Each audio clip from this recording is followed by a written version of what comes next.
Hey friends, what's up? Welcome back to the channel. I realized that this camera is like very close up. I have it zoomed out all the way and yet it's still really close to my face. I don't know if that bothered anyone before, but it is somehow coming to my attention. But in today's video, I'm actually going to be doing another productivity planning type video, and I'm going to be reviewing my MiGoals planner. So if you didn't know, if you haven't seen my previous videos from this year, I bought a physical planner to use for the year of 2022, and it's a MiGoals planner. So I'm going to be talking about this specific planner. It is the MiGoals brand, and the name of this planner is the Goal Digger Planner. I've been using it for about 6 months. I got it in around January and it is now June. So I thought it would be a perfect time to kind of go through my pros, my cons, a little bit of the details about this journal, and yeah, give you my 6-month review. Okay, so I want to start this video off by talking about some details about the Goal Digger MiGoals planner, but I do not want to share like up close shots in case, you know, some of the prompts might show up in next year's planner, or if you're, you know, still thinking about getting this planner this year. I don't want to ruin it for you in terms of like spoiling the prompts. I feel like I would be that person that didn't want to get it spoiled either. So I'm just going to casually flip through the book and kind of share some details with you. Right at the beginning, there's sort of like an intention kind of page where you have to sign it. And there's also a letter from the founder of MiGoals right at the beginning. So it's quite personal right from the very start. It feels like a journal as opposed to like, I don't know, like an academic planner sort of. And like I said, there are some intentions right in the beginning. I really like that there are some charts and resources in the beginning. So the MiGoals planner has a specific system that they go with in order for people to be extremely productive using this journal. So there is an overview of that. There are charts, there are sections, there are educational resources right at the beginning. So it almost feels like a book, like a self-help nonfiction book in the very beginning, just a few pages. Once you get into it, there are a lot of prompts, a lot of journaling type prompts that help you fine-tune the kinds of goals that you want to work on throughout the year. And I have filled in stuff here with my own things, but I will just say that there is a section for you to highlight specific words, like words of the year kind of thing. And then once you pick your words, you dissect that and you turn it into full fleshed out goals and, you know, motivators for your entire year. So I really, really love that section about this. I'll get into my pros and cons. So let me be neutral at this point. There are toolkits. There are little graphic things to fill out. Graphs. Just a lot of interactive stuff in the very beginning stages of this book, and it goes on for quite a few pages before you actually get into some planning stuff. I wouldn't say half, but the first quarter of this book is really there for you as a resource and a guide to help you get to a stage where you're like, okay, I know what I'm gonna do for the rest of this book. So yeah, once you get through that stuff, it's not even a quarter, it's honestly just a few pages. You get to the goals section. And the goals section, like I said, there are some more resources here. And then it goes into short-term goals.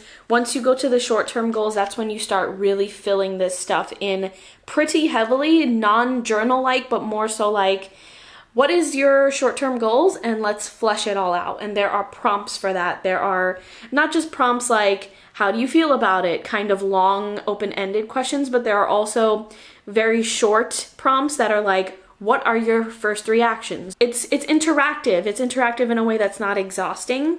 So that is what the short-term goals look like. And there are quite a few pages so that you can put in a number of goals that you want. I'll let you know right now that there are 7. So you can put in 7 short-term goals into this section here with all of those different prompts. And there are a lot of pages like this that have quotes, motivational quotes. Once you get past the short-term goals, you get into the long-term goals section, which is, I will say, is a lot more open-ended in comparison to the short end. As you can see, this first page here for the long-term goals is just a blank page, sort of like a brain dump kind of page. And then the prompts get a lot longer, a lot more open-ended questions here. I think it's sort of like their goal to goal. It's sort of like their goal to really, really help you flesh out the long, really extensive goals that will take months at a time, maybe even a year at a time.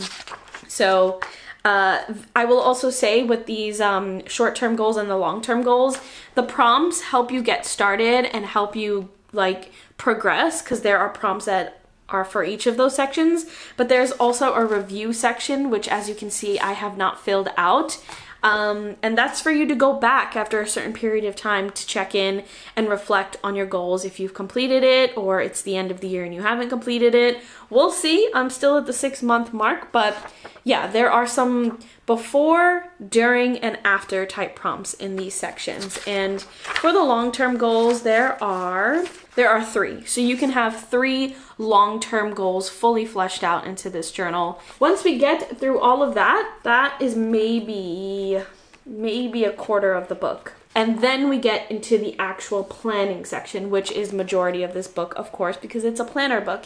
It's not just like a journaling prompt kind of book. So once you get into that section, you'll start to see things that are very similar to like a year at a glance, month at a glance, week at a glance, stuff like that that you'll see in bullet journals, but in a structure that's already been structured for you. So if you're a bullet journaler, this is not going to have that flexibility that you're so used to. Don't be discouraged. There are some great stuff in here that will really kind of allow you to be creative, and we'll get into that in a second. So as you flip through, there are some holidays, there's another quote, and then we have a 2022 at a glance, prompts, some open-ended, some that are a lot more shorter on the shorter end. So a good mix of things. And then I'll get into this section here, which ends up being the same format for the remaining of the year. So basically we have a January goal section where you flesh out some goals specifically for the month, write down some notes, and then you get into, you might see some scribbles, but then you'll get a month at a glance where you can fill in whatever you want, and then that calendar view.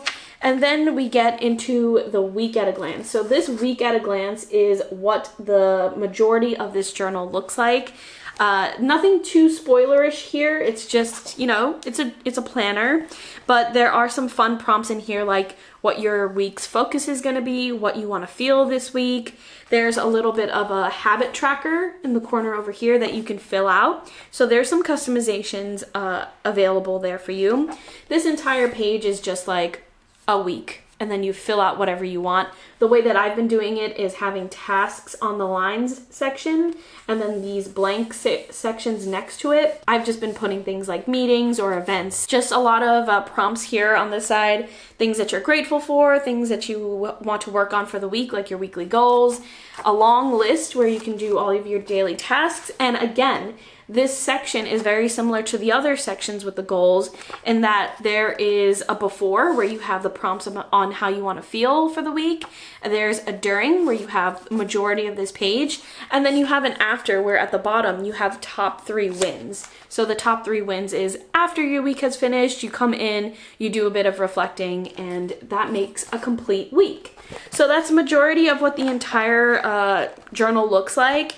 Once you get to the end of a month, you will see that there is a monthly review, and there are prompts in here. There are open-ended prompts, and they revert back to your short-term and long-term goals that you filled in the beginning of the book. So although you wrote those things down at the very start of having this journal, this book does prompt you to go back and check in and look at those things instead of having you just like write them down and forget about it. That's majority of what the review is about here in this section, but there's also a blank page over here, as you can probably see. It's another brain dump type of page where you can literally write whatever you want. And then it goes on to the next month, and it just continues on exactly the same way for the entire year. So I haven't gotten to the very end of this book because, like I said, I've only been doing this for 6 months, but I can see very briefly that there's a budget section, and I have not been using this budget section the entire time. So that's funny that I didn't even flip through this book to begin with to realize that there's a budget section in the back, but I don't imagine this would be something that's helpful for me anyway, just because my budgeting is all over the place since I share a budgeting situation with another person. I'm married, so this page wouldn't be helpful for me anyway, but it looks like there is a saving goal section for each month, and then you put in your income, you put in all of the things that you spent throughout the month, and then you sort of do some calculations at the bottom, almost like a spreadsheet, but physical, right? So if you find that to be helpful, there is that section here in this book. There are also just a bunch of random lists, like to-do lists, checklists here, that looks like you can just, you know, customize it to how you feel necessary. There are also blank pages, like brain dump type pages, and then lined pages. So if you want to do a lot of brainstorming, if you want that space for creativity that a bullet journal typically gives you, there are some sections in here where you can do that. It's just at the back part of the book. You'll just have to remember to check the back half, which clearly I was not doing. Okay, so pros. What I really, really love about this journal, aside from the fact that it's just visually very appealing, I think it's a gorgeous looking book. It's light, you know, I can carry it anywhere I want. But aside from that, the biggest thing that I really love about this journal are the prompts. And I'm just not the type of person who would naturally ask myself a lot of the prompts that are in this journal. And a lot of these prompts are really great for sort of brainstorming, getting creative, and really pinpointing the things that I need to do in order to achieve my goals. So having sort of like that guide, like I said, it's almost like a nonfiction self-help guide in some parts of this journal is so monumentally helpful. I think it's almost like an assistant in that sense, because it's just guiding you and giving you that extra push that you typically wouldn't do on your own, or at least I wouldn't do on my own. So that's my favorite thing about this book, and I'll really value the prompts that are in here. I'll probably take note of the prompts that are in here for future years. I'll also say for the first few months of using this book, I was extremely productive. It really put me in a good productivity mindset.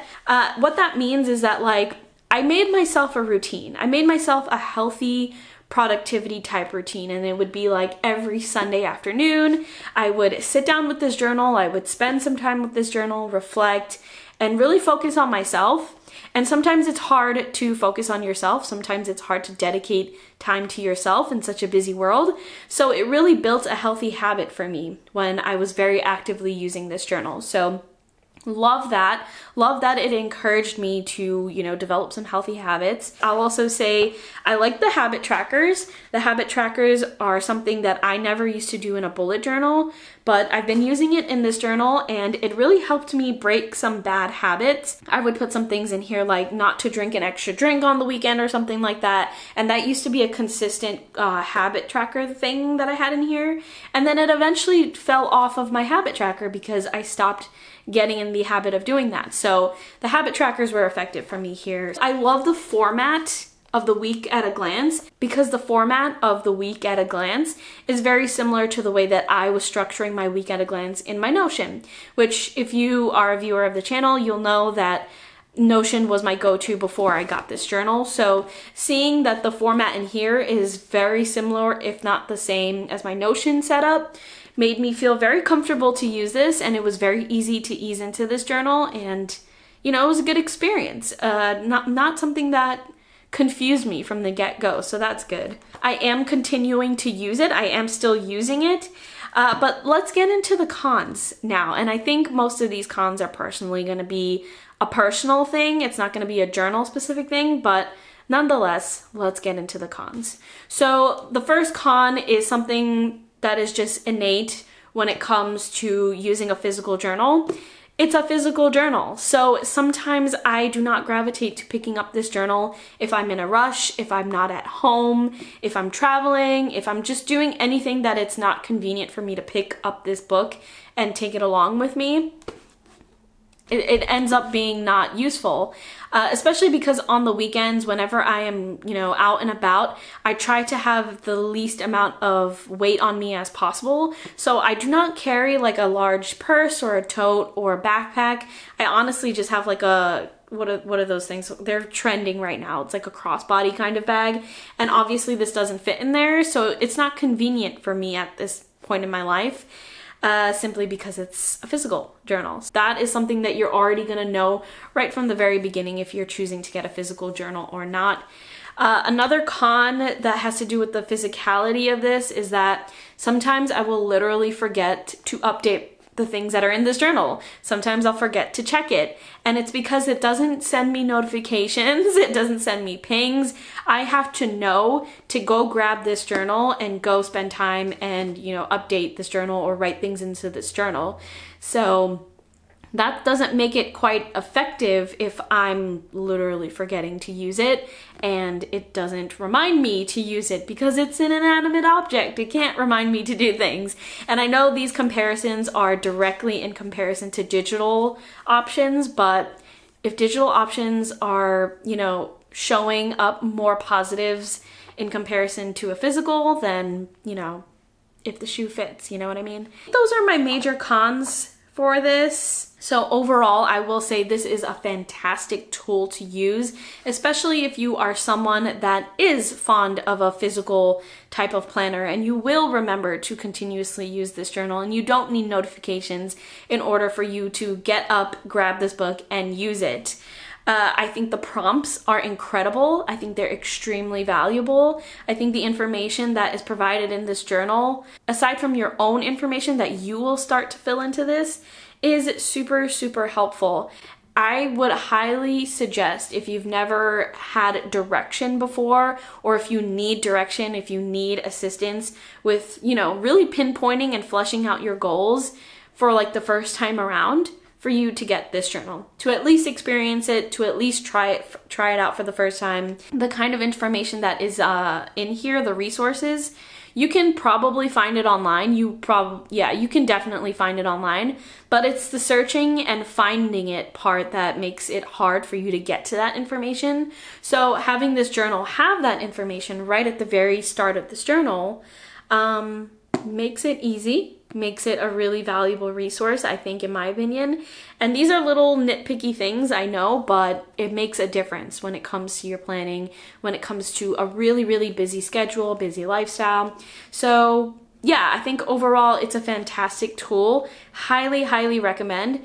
But if you are someone that is very, very digital, like reliant, you need notifications, you need to make sure that you can access this at any given point, this might not be the best for you. I'll link information in the description box, by the way, if you want to see the technicalities in terms of price and stuff like that. But yeah, the price is also a little bit on the higher end, so I feel like this is something that you have to really commit to if you want to purchase it and use it. It's mixed feelings. It's hard for me to say like, it's expensive, so maybe don't get it, but also get it because it's super valuable, but maybe not get it if you're not a physical book kind of person. I'm sure you, as an educated viewer, are going to take the information that I say and know, you know, the best decision for you.